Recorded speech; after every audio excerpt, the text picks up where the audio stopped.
all right. Pretty good lighting. I'm only doing it from a lamp.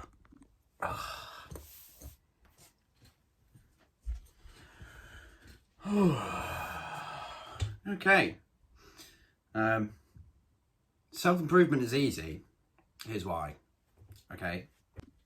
And this is coming from someone who's done it for at least a year. So we made some decent progress. You know, the main principle of it is just converting your bad habits into good habits and doing them consistently over a long period of time, you know, and then by doing it over, you know, longer, it's gonna, and you know, by doing it over a long period of time, it's gonna get easier and it's gonna become your routine. So the progress is gonna get easier, but it's still gonna be progress, you know. And so I've got some things with me here that I do on a daily basis that will inevitably improve your life, you know, and by replacing the bad habits with the good habits, it will, you know, it might not seem like much in a smaller time scale, but with a bigger time scale, it's going to be better. It's going to make, you're going to see changes. They're going to be very slow, but there will be changes. You know, consistency is very key.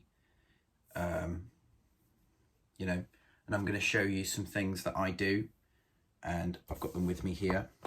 You know, first of all, I think one of the basic things for self-improvement is a journal.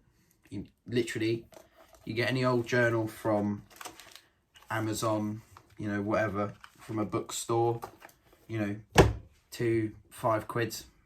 It's not that bad. A pen, even cheaper, you know.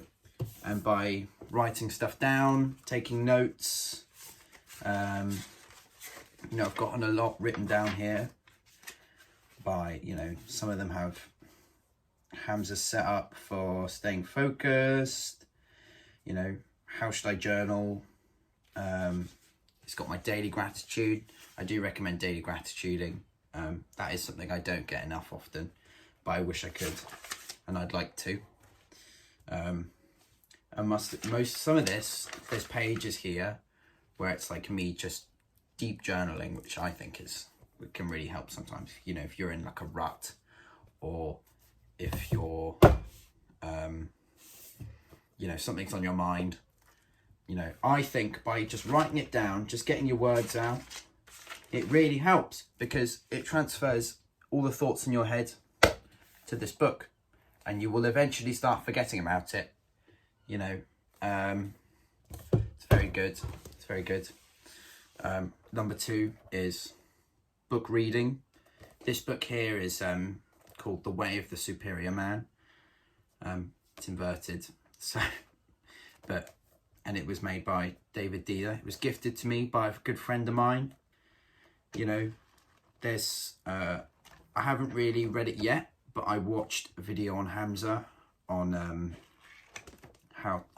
him kind of breaking down the book, and you know, it's got some really very important lessons. Because right now I'm gonna get it.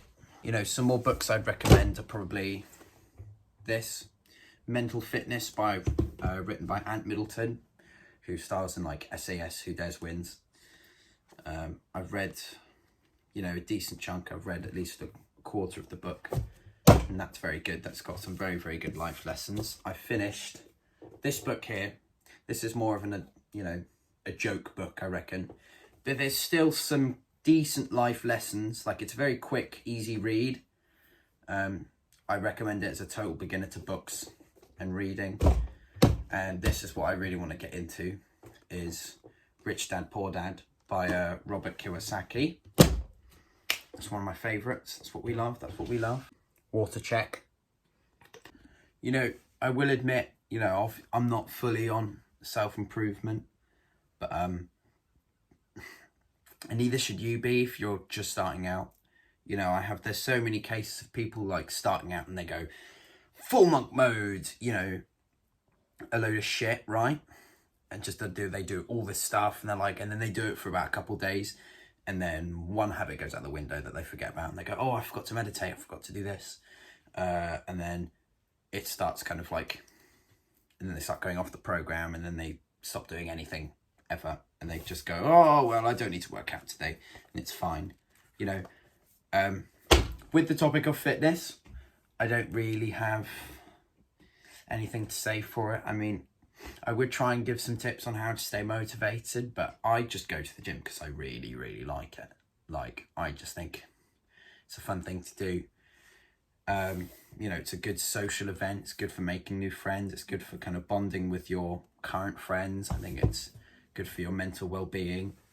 You know, and my diet, I will admit my diet's not perfect.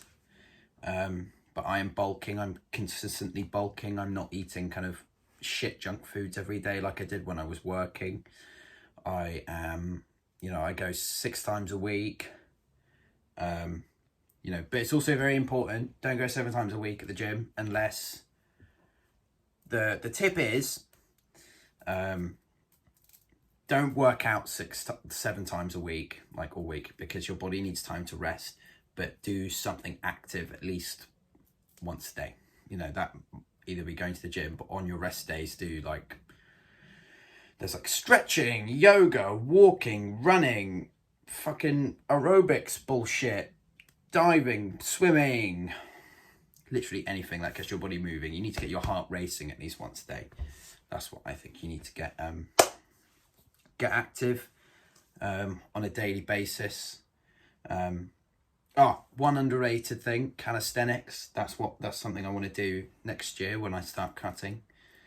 I'm not going to do it now because I'm putting on muscle and I'm enjoying my power building program. Oh, I do need to mention, stick to a fitness program, okay? Fitness program. Either bit, push-pull legs, bro split, upper lower, you know, doing the same things in the gym, you know, being consistent with everything, and that because consistently ties with everything, like everything to do with self-improvement. Because if you're inconsistent with this self-improvement, you will eventually forget and you will stop doing it, and it won't become a part of your daily routine, you know. Yeah, that's about it. That's the end of